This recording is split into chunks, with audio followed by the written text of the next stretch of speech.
In 1965, with family boss Vito Genovese locked up, and acting boss Gerry Catena rumoured to be stepping down, powerful Genovese mobster Tommy Ryan Eboli was documented stating that he believed that Philip Benny Squint Lombardo should become the new acting boss, and that Vito Genovese had a soft spot for the mysterious mobster.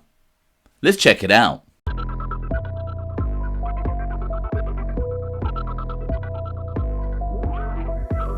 Welcome to OC Shortz, bringing you detailed historical snapshots of the American Mafia and other organised crime. Feel free to subscribe if you like that sort of thing.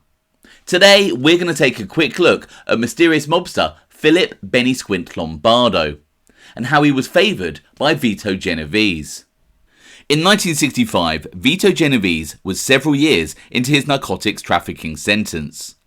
At this point in history, Genovese's underboss, Gerry Catena, was the acting boss of the family, and Tommy Ryan Eboli, the former Greenwich Village crew captain, was acting underboss of the family.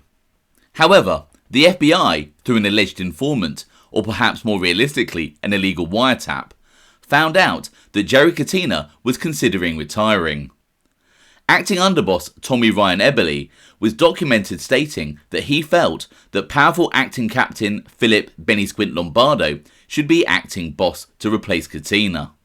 The file reads, New York 3986C * advised on 4/5 last that Thomas Eboli and Michael Genovese discussed possible change in leadership of Genovese family, resulting from stated desires of Gerardo Catena to retire from organisation. Eboli stated he would like to see Benny as boss. Benny is believed to be Philip Lombardo. Eboli claimed that 6 individuals agreed with his thinking regarding Lombardo. He named these 6 as Ciro Magavero, representing Rocco Pellegrino, Harry Sox Lanza, Jimmy Blue Eyes Allo, Jimmy Angelina, Ray DiCarlo, and himself. Eboli referred to these individuals as the Colonels. Eboli stated the first thing they must do is discuss this with Mike Miranda, and then see what Vito Genovese thinks. Eboli apparently made this proposition to Lombardo and assured him that he would do more for him than he is doing now, and agreed to be his underboss. Lombardo desired to hold off until he heard more from Catena before making any commitment. Further details will be furnished as they become available from informant. It is interesting to see that Tommy Ryan states that there were 6 influential Genovese mobsters, including himself, who would back Lombardo to be acting boss, indicating how highly Benny Squint was thought of. It is also interesting to note that the cautious Benny Squint Lombardo wanted to hear more from Gerry Catena before making a decision, perhaps wanting to ensure that this was no coup d'etat to take over the family. Interestingly, the year before, in October 1964, Thomas Eboli was recorded in another conversation with Michael Genovese, brother of imprisoned boss Vito, discussing how they felt that Gerry Catena wasn't up to the task of acting boss. The conversation went as follows. Mike Genovese: the guy is not smart enough. Tommy Ryan: this guy was a schemer. He was a manoeuvrer. He was an anglist. Eboli coins a word here, apparently referring to Catena's penchant to play the angles. This guy is like a lamb they are bringing to the slaughter. That's what they are doing to this guy, and he don't know what he's doing. I said to Benny, I tell you, and I tell this to Mike too. Then if we told Gerry, hey Gerry, you find a way to retire over here, this guy, I think he would kiss us. He'll be more than happy. Eboli is apparently saying that the job of acting boss is too big for Catena, and he would be happy to find an honourable way to retire. Later in this same conversation, Tommy Ryan gives an indication that he believes that Benny Squint Lombardo might be the right man to lead the family. He said, Catena asked me one time, he says, how you with Benny? I says, you talking to me? Yeah, he says, I want to know how you with Benny. Well, let me tell you how I am with Benny. First of all, when Vito went away, and Vito used to talk about Benny, you know how his eyes used to light up like 2 light bulbs, and used to call him his little doll. And when he left, the day before he went away, he said, Tom, you stick with Benny. no matter what happens. Benny will never be on the wrong side of the fence. This is how I am with Benny. The same way I am with Vito, the way I am with you. Mike, he's a kid that's all. He's a kid with a big toy and don't know how to play with it. That's just what it is, referring to Catena. It appears from what Tommy Ryan is saying that Gerry Catena is feeling him out about Philip Lombardo, either as a successor or as a rival for his position. However, judging by what Tommy Ryan has previously said, Gerry Catena would welcome stepping down.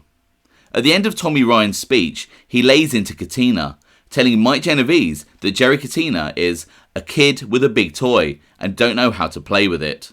Again, clearly stating that Thomas Eboli doesn't feel that Gerry Catena is the right man to be acting boss. The most interesting part of the extract is when Tommy Ryan mentions how fondly Vito Genovese looks upon Benny Lombardo, and how his eyes lit up when he spoke of him. Vito Genovese even telling Tommy Ryan the day before he went to prison that he should stick with Benny no matter what happens.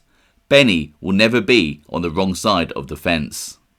This could be interpreted as Vito Genovese acknowledging the perilous life that they live in, and indicating that Philip Lombardo is a man who plays the game well and knows the life better than others, and will always end up in a strong position. Clearly, Tommy Ryan and Vito Genovese held Philip Benny Squint Lombardo in high regard. So let's take a quick look at the mysterious mobster. Born in 1908, Philip Lombardo's first arrest was related to narcotics in 1928. Around this time, sources indicate that he was affiliated with Ciro Terranova's 116th Street gang in East Harlem.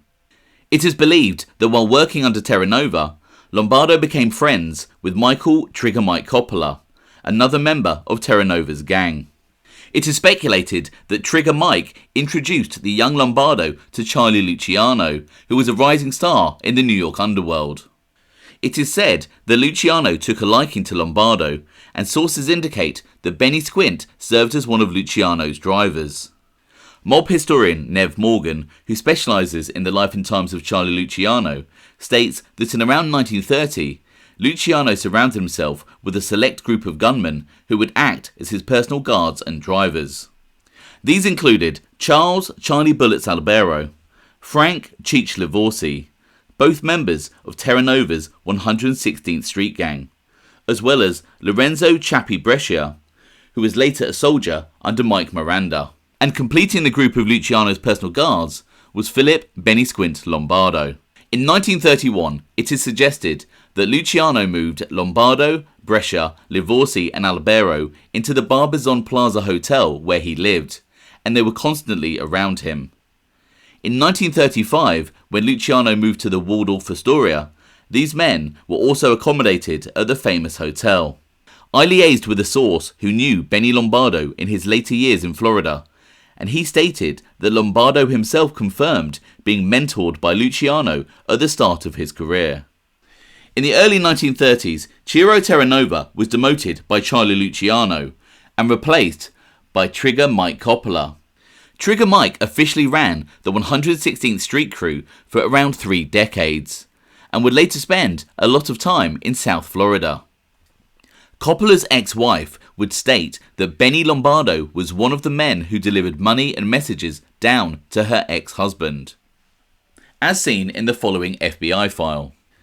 Mrs. Ann Draman, ex-wife of Michael Coppola, confidentially advised on 2/22/62 that in the past, Phil Lombardo, aka Cockeyed Benny, Patty Era, and individual called Buckaloo, and Anthony Salerno acted as couriers for Michael Coppola, bringing funds from New York City to Miami.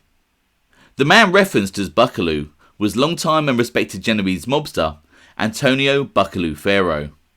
Patty Era is Pasquale Little Patsy Era, and Anthony Salerno is of course Anthony Fat Tony Salerno, all members of Coppola's 116th Street crew. After his first arrest in 1928 for violating narcotics laws, Benny Squint had a rap sheet that included 1929 robbery, 1929 narcotics law violations, 1931 attempted extortion, 1931, robbery with a revolver. 1934, consorting with criminals. 1939, vagrancy. 1939, criminal inquiry, narcotics. 1942, narcotics conspiracy, 6-month jail term. 1946, criminal registration. 1953, possessing a stolen auto. 1958, consorting with criminals.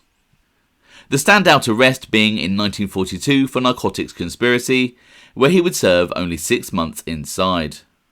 As well as being known as Benny Squint, throughout his criminal career, Philip Lombardo was known by several aliases, which included Ben Grasso, Ben Turpin, Benny DeMeo, Cockeyed Phil. The Federal Bureau of Narcotics noted that he was a respected and feared member of the Mafia, active in the wholesale distribution of narcotics throughout the US, a one-time bodyguard for Michael Coppola. He has a reputation for violence. As mentioned, Benny Lombardo was close with Michael Coppola, and in the early 1960s, when Trigger Mike was having personal and legal issues, Philip Lombardo became acting captain of the 116th Street Crew, as stated in the following FBI file. NKT3 advised during April 1963 that Michael Coppola, a capo regime in the Vito Genovese family, was spending all his time in Florida, and that little Benny from Harlem was running the regime for him. Benny is believed to be Phil Lombardo, also known as Benny Squint. In 1965, mob hitman turned informer Harold K.O. Koenigsberg provided the FBI with his knowledge of Lombardo. The file reads, Koenigsberg described Mike Coppola, Benny Squint and Mike Miranda as general captains, inasmuch as they undoubtedly seem to have more power than the other captains. Which brings us to the statements that we looked at earlier made by Tommy Ryan Eboli about Lombardo in 1964 and 1965. It is clear from what Tommy Ryan said that Vito Genovese thought highly of Philip Lombardo, and evidently so did Eboli, as he was pushing for Lombardo to take over as acting boss from Gerry Catena. It is documented that Benny Squint had been one of the men that Tommy Ryan had turned to regarding his issues with Gerry Catena's leadership in 1964, as seen in the following FBI file. Tommy Ryan: I was with Benny maybe 4 hours. I says, Benny, you realise the position I'm in, I says. Now put yourself in my position. Here, I'm in the middle between Gerry and Mike. Now what am I supposed to do? Now I can't tell this guy what to do. If this guy don't want to do what he's supposed to do, what am I supposed to do? I'm going to pack my suitcase and go on vacation? Mike Genovese: you can't do that. Tommy Ryan: no, I can't do that. Now what am I supposed to do with him? Mike Genovese: what you got to do is always say yes. Tommy Ryan: that's what Benny says too. That's what Mike says too. But did Philip Benny Squint Lombardo actually become acting boss in the mid-1960s, as per Tommy Ryan's wishes? As always with the secretive Genovese family, there is conflicting information. Some sources indicate that he didn't become acting boss, but did take over as official captain of the 116th Street Crew after Michael Trigger Mike Coppola died in 1966. However, in 1967, one informant reported the following to the FBI. On March 28, 1967, NKT2 stated that Philip Lombardo, also known as Benny Squint of Englewood, New Jersey, has been made boss of the entire LCN by Vito Genovese. However, there is little evidence to support this claim made in 1967. In the 1940s and 50s, Benny Squint was heavily involved in narcotics, but Lombardo would also become a force in labour racketeering, as per this FBI file from 1969. The informant advised that Mike Miranda, a consigliere in the Genovese family, controls the Bricklayers Helpers Union in Long Island from the union offices in Long Island City. He is assisted in controlling this union by Filippo Lombardo, aka Benny Squint, and a family of Italians with the last name similar to Cerosolda. This family is referred to as the Cherry family. The informant advised that Benny Squint and Bobby Cherry operated the union for several years. In 1969, Vito Genovese died in prison, and for more than a decade throughout the 1970s, the leadership structure of the Genovese family is up for debate. Most recent books and documentaries tend to state that from 1969 through to 1981, Vito Genovese's hand-picked successor was Philip Benny Squint Lombardo, and that Lombardo used a series of front bosses so that he could stay in the background but still hold the ultimate power. This theory is mainly attributed to the 1988 testimony of Genovese soldier turned informer Vincent Fish Cafaro. Cafaro would say, Lombardo wanted to stay in the background and keep the heat off himself. So over the years, Tommy Ryan, then Eli Zaccardi, then Fonzie Thierry, and finally Fat Tony fronted as the bosses of the family, while Lombardo controlled things from the background. This theory is supported by two further wiretaps made by the FBI of conversations between mobsters associated with the Genovese crime family. In the late 1970s, New Jersey-based mobster John Russo was recorded saying, "And put this in your mind, Benny Squint is the boss.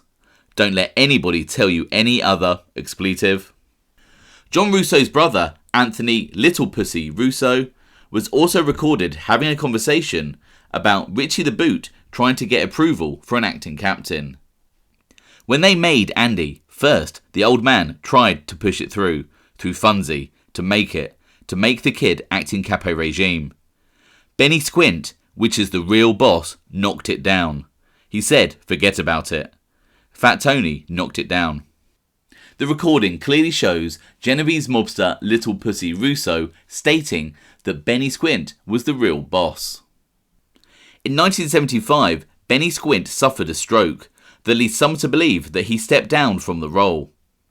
Interestingly, through my research, I have found evidence to support all manner of theories regarding the Genovese leadership throughout the 1970s. These include Fonzie Thierry being the real boss after Tommy Ryan's murder, or that various ruling panels actually ran the family throughout that decade, or even that Fonzie Thierry and Benny Squint were actually in charge together, in a manner similar to how Tony Accardo and Paul Ricca operated in Chicago for many years. I will cover the confusion around the Genovese hierarchy throughout the 1970s in a separate video. Anyway, regardless of which leadership theory you support, by 1981 it is said that Philip Benny Squint Lombardo had retired. Most believe that it was at this point that Vincent Chin Gigante took over, and Fat Tony Salerno worked as his front boss. Interestingly, in 1984, Fat Tony Salerno was recorded complaining to Lucchese boss Anthony Tony Ducks Corallo about how one of his orders had been overruled by someone called Ben, believed to be Benny Lombardo. Fat Tony said, "Well, sure enough, he goes down there, and this guy gives him a whack. I'm again up at the fucking farm. This kid goes to his mother, his brother goes to Ben. He sends that wise guy, they were big, to knock that fucking Carmine's head off. I come in on a Monday, he's telling me the story. I said, Ben, hey, why the fuck? You put me on? You gave me a fucking job over here. Do you want me to take care of it or don't you?" Perhaps demonstrating that even in retirement, Benny Lombardo still held some power. Philip Lombardo lived in Englewood, New Jersey, but spent a lot of his time in Hollywood, Florida. And the man, with only 4 confirmed known photos, passed away in April 1987 at the age of 78. One final interesting story relating to Benny Squint occurred in 1981. Lombardo's son, Philip Lombardo Jr., was arrested for the assault of an off-duty state trooper by the name of Dennis McDowell, who was moonlighting as a doorman for a club. It was reported, McDowell testified that during and after the nightclub scuffle, Lombardo Jr. twice told him he was connected and that we run New York and New Jersey.